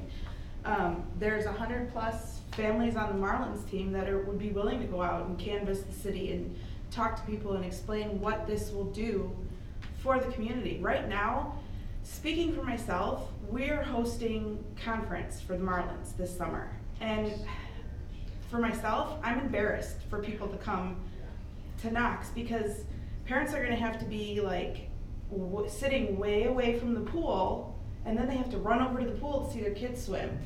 Where if we have a nicer facility, parents can sit and watch their kids the whole time. Right now, we're making parents sit in a totally different separate area, especially at the high school. You have to sit in a different area from where your kids are swimming. You have to wrangle your kids in a little teeny area, then they have to be carted off.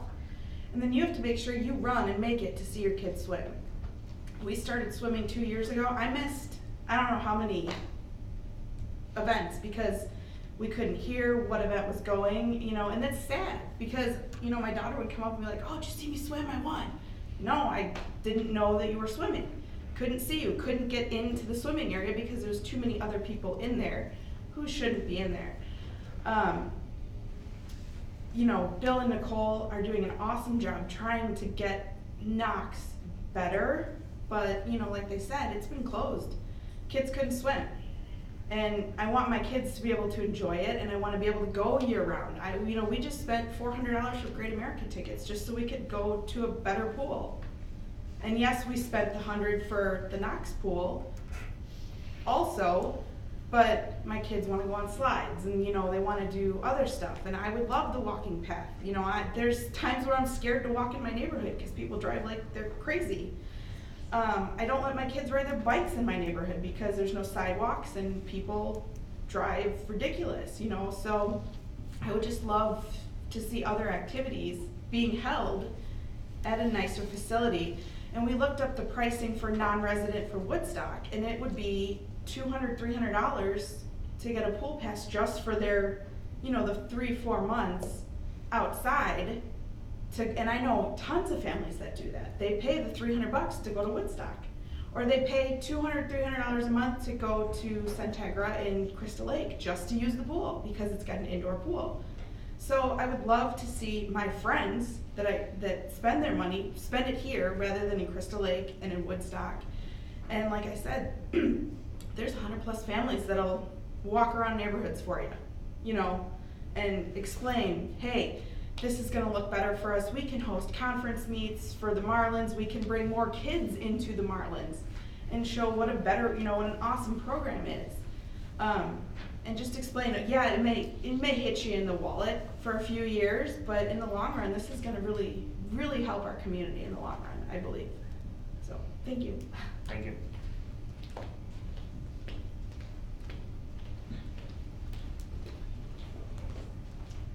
Good evening, my name is Erin Harris. I live at 305 Bromley in McHenry.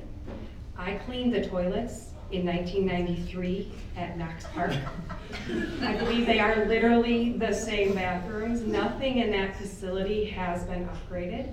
My first job was a lifeguard, and I taught swim lessons. And I am happy to say that my children are now swimmers as well. 2 out of my 3, one's retired, trying to get them back into it. But I encourage the city council to put this to a referendum. Yes, it would be a tax increase, and I understand there are concerns that the alder persons have raised. However, I believe the citizens should have the right to say whether or not they would like that tax increase. Personally, I would not mind the small increase in order not to travel to Mundelein, Woodstock, Gurnee, just to name a few of the places that I've taken my family, because we don't have those opportunities here in the city. When we travel to those places, we spend money there. Let's build the facility, let's give the citizens the opportunity to talk amongst themselves, put it to a vote, whether they would like to build this facility, increase jobs, recreational opportunities in a multi-generational platform, and increase potential businesses and employment opportunities for people within our own city. Thank you. Thank you. Next person. Alan Bitterman, 3715 Pebble Creek in McHenry. I echo sentiments of Dr. Hobson, Alderman Schaefer, Alderwoman Condon. Everybody's making some really good points. And yes, nobody likes to pay more taxes. I don't like to pay more taxes. But I think that's a endemic problem that McHenry has had, from school referendums to recreational referendums, where my kid's not in high school anymore. What do I want to pay for a school referendum? I don't care if it's not, you know, up to date, or if the kids are going to mobile homes for their classes. And I think we need to start taking steps as a community to break that cycle. In regards to Mr. Glab's point about paying extra fees, I mean, I pay for the city fees, I live in the town, but when we sign my daughter up, who is a McHenry Marlin swimmer, for anything for the park district, we also pay for the pool pass. So we do pay the extra fees. And, you know, in the back of my mind, it never really is an issue, because we know what we're paying for salaries, we're paying for upkeep. The new facility, I believe, will bring in, you know, maybe a zero-sum game for the indoor pool, but through concessions, jobs, you know, the hosting of other events here, I think will definitely be a benefit. And in regards to the McHenry Marlins, the summer swim pool party, we're having it in Woodstock because it's more fun. There's something else for them to do instead of swim laps, and it's kind of sad. So I think that I would be willing to pay for more. I'd be willing to help out, you know, get the word out, and let the citizens help. Chad, you know, West Campus Pool, you swam there. It's overused. It's out of date, you know, and the Knox Park and McHenry Merkel Center is getting long in the tooth as well. It's getting to the point where it's outlived its usefulness. We really need to consider looking at something like this. So I strongly urge you to put this in. Thank you. Thank you. Take your time. Sorry. Yeah, you're good, you're good. It's feeling better than it was before.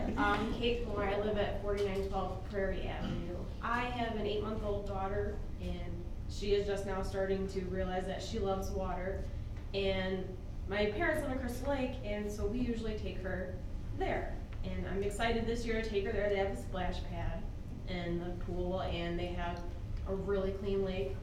But I want to be excited to take her to a splash pad here in my town. I want to be excited to take her to an indoor pool, and then in a few years a lazy river, and have her have something to do over summer break or over winter break. So I'm a stay-at-home mom, so I can take her during the day, or, you know, her future siblings if she ever has any. But I want to see this in my town, so I think we really do need it. So that's all. And I would gladly pay more too on my taxes.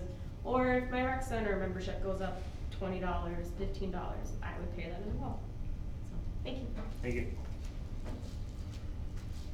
Any others from the public that would like to make a public comment? Okay. At this time, I am looking for a motion to direct the mayor and the staff to proceed. My computer just turned off. Proceed with the preparation of a referendum question to be submitted at the general election to be held on November 6, 2018, proposing an addition to the McHenry Recreation Center that will include an indoor pool, a gymnasium, and an outdoor family aquatic park, and issuance of the city bonds to pay for the improvement of the amount of $30 million, and to provide factual information to the public in anticipation of said referendum. Alderman Schaefer? Make that motion. Thank you. Second? Alderman Connie? I'll second that. Discussion on this item. Do we have to determine binding or non-binding tonight? No. Okay, thank you. Any other discussion by council? Clerk, please call the roll. Alderman Alderman Schaefer, Yes. Alderwoman Condon. Yes. Alderman Curry, No. Alderman Devine, Yes. Alderman Glad, No. Alderman Mahepic, Yes. Alderman Santi. Yes. Thank you. Thank you, council. Well, that's exciting. So, get to work,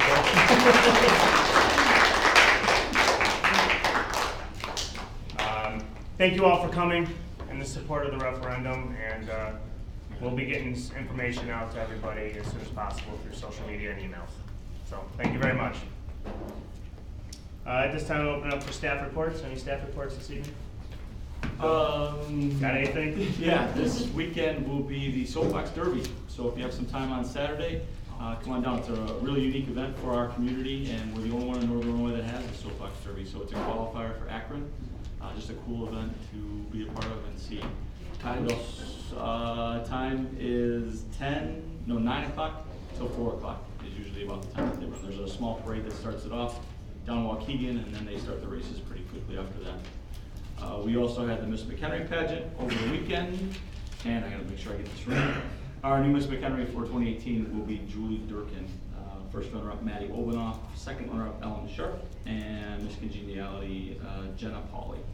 So that was another thing that happened. It's a local tradition. Summer's here. Thank you, Bill. Any other staff reports? Mayor, City Council comments. I have none, besides I'm excited about the referendum. This is something I think that the community is looking for, and you know, I'm sick of going to Woodstock and seeing half the families from McHenry, so this will be a good thing. So, any City Council comments? Alderwoman Condon. So first, I will apologize for speaking out during the public input earlier this evening when the gentleman who was speaking addressed the council as gentlemen. But I guess I'm getting feisty in my old age, but several months ago I had asked, after 15 years of sitting on this council, to be addressed as alderwoman versus alderman. Alderman Glad brought up some good points that were valid, and our attorney, Mr. McCardle, did some research that legally we can't change the name to allow me to be to have the name be changed to alderwoman, but he did find out that I can be addressed as alderwoman. And after 15 years of doing the same work as my fellow colleagues who are men, I think that I deserve that, although I don't think I should have waited 15 years. And I bring that up because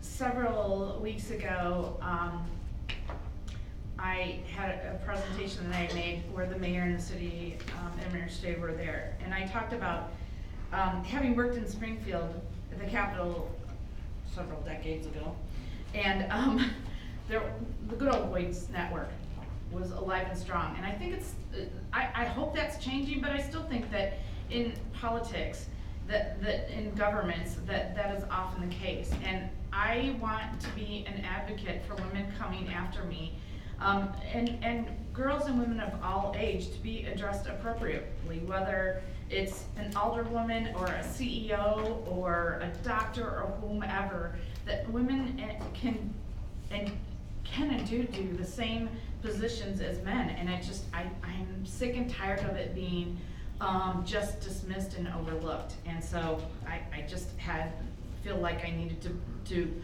call it out again, that women deserve to be called appropriately for our gender, and to be recognized for the same work that men are doing. So, thank you. Thank you. Alderman Sandy. I don't know who to thank, but those signs on Green Street, the pedestrian signs, I'm not sure what staff. Downtown Women's Division Parks and Facilities took care of that. Look great, and hopefully they'll serve the purpose well. And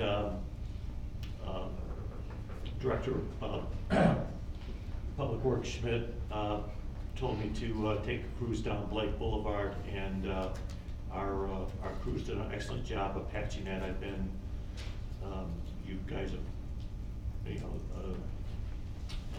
staff and everyone's heard me complain about Blake Boulevard after we did the paving on McCollum Lake Road, and the shopping center did their own work. Much better. Thank you very much. Thank you. That's all I have. Thank you. Any other discussion, comments by council? See none.